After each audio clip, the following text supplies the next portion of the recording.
Si Micaela ay 27 taong gulang at nakatira sa isang tahimik na bayan sa Laguna, hindi sa Maynila, hindi sa Cebu, kundi sa isang lugar kung saan halos kilala ng lahat kung sino ang mailihim na relasyon, at sino ang nagbabalak pa lamang magsimula ng kwento. Nagtatrabaho siya sa isang maliit na advertising agency sa bayan ng Liliw, kung saan araw-araw ay puno ng kape, laptop at mga kliyenteng mayabang na tila laging gusto ang imposible. Ang mga katrabaho naman niya ay mga tsismosa na mahilig pag-usapan ang mga intriga sa likod ng opisina habang nagkakape. Ang buhay pag-ibig ni Micaela ay naging isang biro na lagi niyang ikinukwento ng may ngiti. Si Arvin, ang dati niyang kasintahan na 6 na buwan nilang pinagsamahan, ay sobrang disiplinado, parang laging may uniform na puting polo at laging hawak ang kanyang iPhone na nilalaro na parang salamin. Parang laging may pakiramdam si Micaela na tinatago niya ang telepono niya sa kanyang bulsa para hindi siya masilip. Sa simula, si Arvin ay parang prinsipe sa kwento. Magandang umaga, simpleng pasta na may ketchup, at bot ng cheap na alak mula sa sari-sari store. Ngunit kalaunan, naging paulit-ulit ang mga dahilan niya, nawalan ng signal, natulog lang daw sa kotse, at ang klasikong busy lang talaga. Pero ang mga babae sa probinsya, lalo na sa mga lugar tulad ng Liliw, ay hindi mga hysterical na tao, obserbador sila, matalino at matalas ang pangunawa. Kapag dumating ang tamang oras, sasapak sila sa pinakamasakit na bahagi. Isang araw, ang nakababatang kapatid ni Arvin na si Lena, na may palihim na koneksyon kay Micaela sa mga tingin, ay nagpadala ng litrato. Sa larawan, si Arvin ay kasama hindi isa, kundi isang babaeng fitness instructor. Malakas ang hinala ni Micaela, dahil sa hubog ng katawan nito, na tila instruktor sa mga hiligang magpapayat ng hita. Magkahawak kamay, nakangiti at may caption na, "Mainit na Biyernes sa Gife, hindi lang para sa kalamnan." Hindi siya nagalit, tumawa siya. Sa halip, naalala niya si Sergio. Si Sergio ay 42 taong gulang, matangkad, may bahagyang boses na parang may ubo, at may mga kamay na alam kung saan hihawakan. Palaging sobrang magalang, tinitingnan siya ng matagal at malambing magsalita. Noong una, nagkukunwari si Micaela na hindi niya napapansin ang mga tingin ni Sergio sa kanyang mga binti kapag siya ay naka-shorts. Pero ngayon, hindi na siya iyon. Sa Sabado, alam niyang pupunta si Arvin sa Gife. Umalis ang ina nilang si Valentina papuntang bahay bakasyonan sa Laguna kasama ang mga kaibigan, kaya si Sergio ay naiwan lang sa bahay. Dumating si Micaela na may dalang chocolate na cake at suot ang isang mahigpit na cherry red na damit na may malalim na neckline, walang suot na panloob. Sa ilalim ng damit, isa lamang siyang pang-akit. Bumuka si Sergio ng pinto, puting polo na may ilang bukas na butones sa dibdib at bahagyang balbas. "Bakit hindi ka naabala?" tanong niya. "Para sa iyo, hindi kailanman," sagot ni Micaela na may ngiti. Umupo sila sa sofa, relaxed si Sergio. Habang maingat na niliko ni Micaela ang kanyang mga binti, bahagyang inangat ang damit para magbigay daan sa mga imahinasyon. Sinimulan niyang ikwento kung paano siya niloko ni Arvin, kung paano kumulo ang kanyang galit at sabay ang kawalan ng laman sa dibdib. Tahimik na nakikinig si Sergio, tumitingin sa mga mata ni Micaela nang walang panghusga. "Hindi mo deserve yan," sabi niya sa wakas, "masyado kang totoo para sa mga murang laro." "Ano ang ginagawa ng tunay na lalaki?" tanong ni Micaela habang yumuko ng bahagya. "Alam kong ginagawa ko kung ano ang tama," sagot ni Sergio. "Tinutulungan kitang kalimutan ang sakit, pinaparamdam kita na isang babae." Dahan-dahang hinawakan ni Micaela ang kanyang tuhod. "Tulungan mo akong makalimot," bulong niya. Hindi nag-atubili si Sergio, nilapat ang kamay sa baywang ni Micaela at nagtagpo ang kanilang mga labi. Hindi ang pasaway na halik ng isang binata, kundi malalim, matatag, at puno ng tiwala ng isang lalaking marunong umibig. Ang mga kamay ni Micaela ay nagtungo sa liig ni Sergio, habang ang puso niya ay kumakabog na parang gusto ng sumabog sa dibdib. Nakalimutan niya ang lahat, ang sakit, ang pagtitiis, ang mga luha. Dahan-dahang bumaba ang kanyang damit, naiwan siyang suot lamang ang itim na lace na bodycon. Legal, ngunit may kasamang kaakit-akit na kasalanan. Pinagmasdan siya ni Sergio ng may paggalang at alab. Hindi nagmadali, niyakap ang bawat pulgada ng balat na parang isang obra maestra. Tahimik siyang umungol, hindi sa sakit kundi sa kalayaan, isang babaeng naglakas loob gawin ang gusto niya. Pagkatapos ng lahat, nagkatawanan silang parang mga batang nagnakaw ng candy at kinain ito sa loob ng aparador. Pero hindi ito aparador. Ito ay sala ng bahay ni Sergio na may asawa. Pero hindi siya nakaramdam ng guilt, bagkus ay kalayaan. Sa unang pagkakataon sa mahabang panahon, hindi na siya si Micaela na iniiwan lang, siya ay isang babaeng malaya, matapang at mapanganib, ngunit ang kwento ay hindi pa nagtatapos. Sa likod ng pinto, may lihim na nagbabantay, isang aninong handang sirain ang lahat ng kanyang pinaghirapan. Sa sumunod na gabi, si Micaela ay nagising na parang modelo sa isang fashion shoot, suot ang pulang dress na may bukas na likod, walang bra, at ang buhok niya ay maluwag na nakapusod sa isang mababang buwan na nagpapakita ng mahabang liig. Ang kanyang mga paa ay nakasuot ng itim na stilettos na halos pumitik-pitik sa sahig habang siya'y naglalakad. Ang kanyang mga pulang labi ay kumikinang sa ilalim ng ilaw, at ang mga hikaw niyang simpleng gold hoops ay kumikindat-kindat sa bawat galaw niya. Dumating siya sa bahay ni Sergio, na nakasuot ng puting polo na bahagyang bukas ang unang 3 butones, at may bahagyang balbas na tila bagong gupit lang. Hindi niya sinabi ang isang salita nang buksan niya ang pinto, ang tingin lang ay sapat na para mapatay ang anumang duda. Ang kanyang mga mata ay nagliliyab na parang nagbabaga, at ang kanyang halakhak ay parang himig ng musika na nagpapahiwatig ng panganib at pagnanasa. Dinala siya ni Sergio sa kusina, kung saan may isang baso ng cherry brandy at isang maliit na baso para dito. Tahimik silang dalawa, ngunit ang tensyon sa hangin ay parang kuryente na pwedeng pumutok anumang oras. Ikaw ba ang dessert? Tanong ni Sergio, hawak ang baso, habang nakatitig sa kanya. Hindi ang dessert ay nasa mangkok ngayon, kundi sa takong, sagot ni Micaela na may mapang-akit na tingin. Bigla siyang niyakap ni Sergio ng mahigpit, ngunit hindi marahas. Ang mga kamay niya ay malumanay na dumulas sa likod ni Micaela, habang ang isa pang kamay ay mahigpit na nakapwesto sa baywang niya. Halos magkadikit ang kanilang mga katawan, at naramdaman ni Micaela ang init ng hininga ni Sergio sa kanyang liig. Hindi ka aalis ngayong gabi, bulong niya, hindi siya umalis. Pumunta sila sa kwarto kung saan ang kumot sa kama ay may disenyong diamond cut, tila sobrang formal para sa kanilang gagawing kalokohan. Hiniga siya ni Sergio nang nakahiga ng nakadapa, dahan-dahang inangat ang palda ng kanyang damit hanggang sa maramdaman niya ang malamig na hangin sa kanyang mga hita. Sinimulan niyang halikan ang kanyang mga hita, marahang hinihipo, at pinapaindak ang kanyang katawan. Hindi nagmadali si Sergio. Bawat galaw ay parang isang matalinong hakbang sa chess, alam niya kung kailan aatake at kailan maghihintay. Sa gabing iyon, ginamit niya ang isang manipis na silk scarf na may disenyo ng mga pulang amapola. Pinikit niya ang mga mata ni Micaela at binulong ang mga salitang mahilig sa pandinig na nagpaigting sa bawat sensasyon. Nang mawala ang kanyang paningin, ang bawat haplos ay naging apoy, bawat halik ay isang sigaw ng ligaya. Nawala ang lahat, ang damit, ang kontrol, ang takot. Naiwan lamang sila ng kanilang sariling laman, init at pagnanasa. Mahaba at dahan-dahang nagmahalan sila sa mga posisyon na hindi lang nagdulot ng kasiyahan kundi ng kapangyarihan. Si Micaela ay nasa ibabaw, habang si Sergio ay nasa likod, mahigpit na hawak ang kanyang mga kamay sa likod habang binubulong na siya ang pinakapinapantasyang babae na nakita niya. Pagkatapos, habang nakahiga sila sa dilim, hinaplos ni Sergio ang buhok ni Micaela at nagkwento tungkol sa kanyang nakaraan, paano siya naging engineer imbes na musikero, at kung paano siya ngayon ay maisya. Hanggang ngayon, ikaw lang, sabi ni Sergio, ngunit may halong pagdududa, hanggang kailan? Bulong ni Micaela habang niyayakap ang sarili niya sa ilalim ng kumot. Hanggang walang makaalam, sagot ni Sergio na may bigat, ngunit ang mga lihim ay parang mga anino sa gabi. Hindi mo sila makikita, pero ramdam mo sila.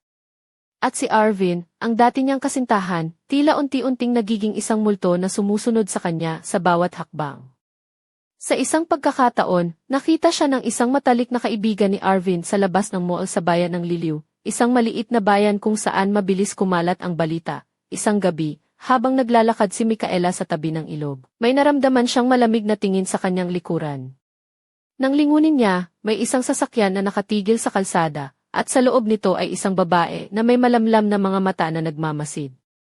Napatingin siya ng matagal, ngunit nang lumingon siya muli, biglang umandar ang sasakyan at nawala sa dilim. Hindi ito simpleng pangyayari. May isang lihim na naghihintay na mabunyag, isang misteryo na pwedeng makasira sa mga buhay nila ni Sergio at Micaela. At sa likod ng mga ngiti at halik, may isang banta na unti-unting gumagapang. Sa huling sandali ng gabi, habang nakatingin si Micaela sa bintana ng kanyang kwarto, may mensahe sa kanyang telepono, hindi ka ligtas. Alam ko ang lahat. At sa kanyang puso, alam niyang hindi ito ang katapusan. Ito pa lang ang simula. Sa isang maaliwalas na umaga sa bayan ng Liliw, si Micaela ay nagising na may bagong sigla sa katawan, suot ang puting blouse na bahagyang nakasilip ang balikat, at isang maikling palda na naglalantad ng mahabang binti na ginawang pambihira ng mga itim na leather boots na may mataas na takong. Ang kanyang buhok ay malayang bumagsak sa kanyang mga balikat, at ang mga pulang lipstick niya ay tila palaban sa bawat ngiti na kanyang ibinibigay. Sa kanyang lieg, nakasabit ang isang manipis na gintong kwintas na tila naglalaman ng mga pangakong hindi pa nasasabi. Palibhasa ay araw ng Sabado, naglakad siya patungo sa paborito niyang kapehan sa plaza. Dala ang isang basket na puno ng sariwang prutas, mangga, saging at mga pulang strawberry. Sa kanyang pagpasok, nakita niya si Sergio na nakaupo sa isang sulok, nakarelax sa kanyang itim na leather jacket at puting t-shirt, na may kasamang payong na nakatapat sa kanya, handa na para sa ulan ng mga kwento at tawa. Ngunit ang araw na iyon ay kakaiba. Hindi tulad ng dati, mas maingat silang nag-usap, tila ba may mga tinatago sa pagitan ng mga pangungusap. Pinagmasdan ni Micaela ang mga mata ni Sergio na puno ng pag-aalinlangan, habang si Sergio naman ay tahimik na pinagmamasdan ang bawat kilos niya, na tila sinusubukang basahin ang bawat lihim na nakatago sa kanyang mga galaw. Biglang pumasok si Arvin sa kapehan, ang dating kasintahan ni Micaela.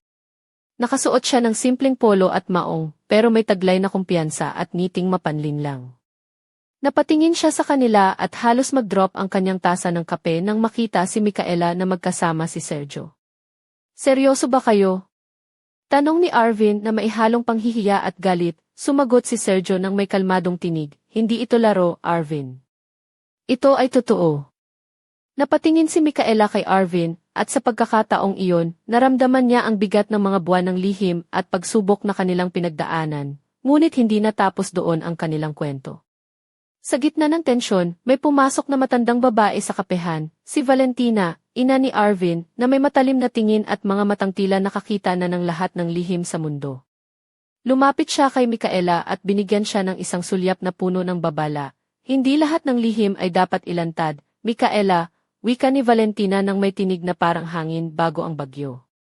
"May mga bagay na masakit malaman, pero kailangan mong maging handa sa kung anuman ang darating." Sa mga sandaling iyon, naramdaman ni Micaela na ang kanyang mundo ay unti-unting bumabagsak. Ang kagandahan ng kanyang umaga ay napalitan ng anino ng takot at pangamba. Ngunit sa kabila ng lahat, may apoy sa kanyang puso na hindi mapapatay, ang apoy ng pag-asa at lakas na ipaglaban ang kanyang sarili. Habang umalis si Valentina, natanaw ni Micaela ang mga mata ni Sergio na may kakaibang liwanag. Liwanag ng pag-ibig, ngunit kasabay nito ay ang pag-aalala na baka hindi sila handa sa laban na paparating. Sa labas ng kapehan, sa ilalim ng mga punong naglalakihan, may isang anino na nagmamasid sa kanila. Isang aninong may lihim na mukha, isang misteryong magpapabago sa takbo ng kanilang mga buhay. At sa huling sandali ng kwento, isang text message ang dumating sa telepono ni Micaela, "Hindi matatapos dito. Maghanda ka, ang laban ay nagsisimula pa lamang." Micaela ay naglakad ng may tibay sa puso, suot ang kanyang pulang barutsaya, na may bahagyang palawit ang balikat, at mga itim na takong na bawat hakbang ay tila nag-iiwan ng marka sa makalumang kalsada ng San Pablo City.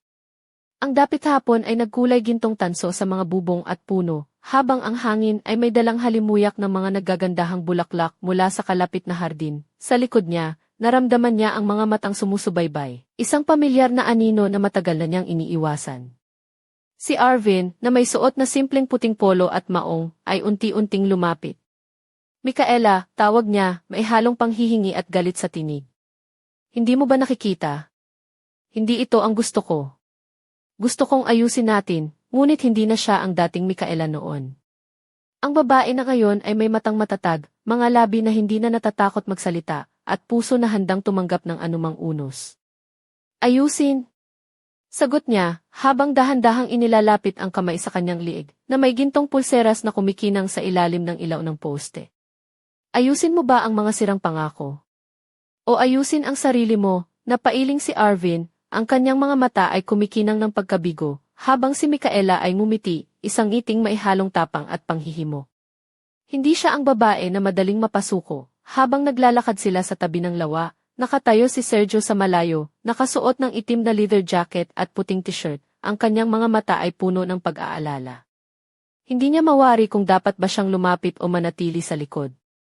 Sa isang iglap, naglakad si Micaela papunta kay Sergio, at niyakap siya ng mahigpit, na parang doon lang siya nakahanap ng tahanan. Hindi tayo pwedeng bumalik sa dati, bulong ni Sergio, habang hawak ang kamay ni Micaela. Pero maaari nating simulan ang bago, kahit na may mga anino sa paligid, ngunit sa likod ng kanilang mga ngiti ay mailihim na kumukulo, isang lihim na nagmumula sa isang lihim na sulat na natanggap ni Micaela sa kanyang locker sa opisina. Hindi ka ligtas. Ang nakaraan mo ay babalikan, ang kanilang kwento ay parang isang apoy na unti-unting lumalakas, ngunit may banta ng ulan na pwedeng apulahin ito. Habang naglalakad sila sa pampang, isang malamig na hangin ang dumampi, at sa dilim, may isang tao na tahimik na sumusunod, na may ngiti na hindi mabasa, at sa huling sandali ng gabi, isang text ang dumating sa telepono ni Micaela. Ang susunod na hakbang ay sayo. Huwag kang magkamali, ang tagpo ay nagtatapos, ngunit ang kwento ay patuloy na umiikot sa mga lihim at pagnanasa. Ang tanong ay, sino ang tunay na kaaway?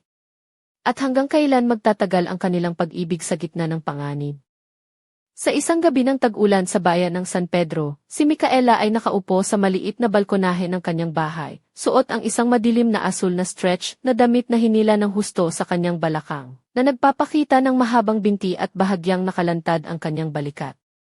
Ang kanyang buhok ay bahagyang basa, nagkukulot sa dulo, at ang mga pulang labi ay tila handang magbigay ng mga lihim na pangako sa dilim.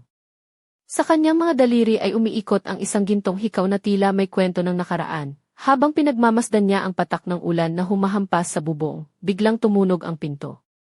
Dahan-dahan niyang binuksan, at naroon si Sergio, basang-basa, nakaitim na jacket na nakadikit sa kanyang katawan, mga matang naglalaman ng halo-halong pag-asa at pangamba.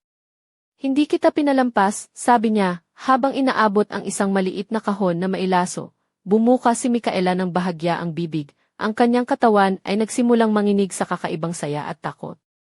Para sa'yo, bulong ni Sergio, isang paalala na hindi ka nag-iisa. Sa loob ng kahon ay isang kwintas, isang simpleng ginto na may pendant na hugis puso. Ngunit sa likod nito ay nakaukit ang mga salitang, sa kabila ng dilim, may liwanag, ngunit bago pa man niya maipakita ang kanyang pasasalamat, may narinig silang yabag mula sa hagdan. Si Arvin, na may suot na maong at maitim na polo, ay unti-unting pumunta sa harap ng bahay. Hindi mo ako matatakasan, Mika, sabi niya nang may malamig na tinig. Nagkaroon ng matinding tensyon sa pagitan nila, tatlong puso na naglalaban sa gitna ng ulan at dilim. Ngunit sa gitna ng lahat, si Micaela ay tumayo ng matatag, ang kanyang mga mata ay parang apoy na handang ipagtanggol ang kanyang sarili. Hindi ako takot sa'yo, ang sagot niya, habang nilalakad ang hagdang patungo kay Sergio, na mahigpit na yumakap sa kanya. Ngunit sa likod ng mga pangyayaring ito, may isang lihim na bumabalot sa kanilang buhay. Isang lihim na nagsisimulang sumiklab mula sa mga anino ng nakaraan. Sa kanilang likod, may isang tao na tahimik na nagmamasid, may ngiting malamig, at mga matang nagbabantang ilantad ang lahat. Sa huling sandali, isang text message ang dumating sa telepono ni Micaela. Handa ka na ba? Ang laro ay hindi pa tapos, at sa ilalim ng malakas na kulog, alam ni Micaela na ang kanilang kwento ay hindi pa nagtatapos. Ito ay isang simula ng mas madilim, mas mapanganib at mas matinding yugto ng kanilang buhay.